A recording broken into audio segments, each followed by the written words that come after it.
Okay, kakain tayo. Kinain ko. Nakalimutan ko mag-vlog.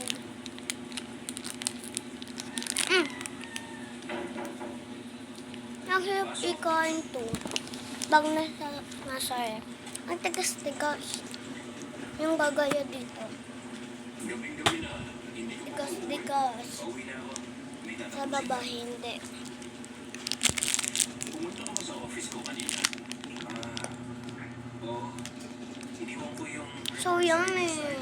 para sa HIRA sa desk mo. Wala kayong special? Wala. Sarap.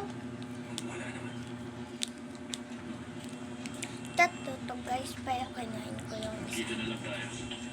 Yung mama ko kinain yung isa, tapos kinain ko naman to. Sagutin pa niyo yung phone mo. Ah! Sakit.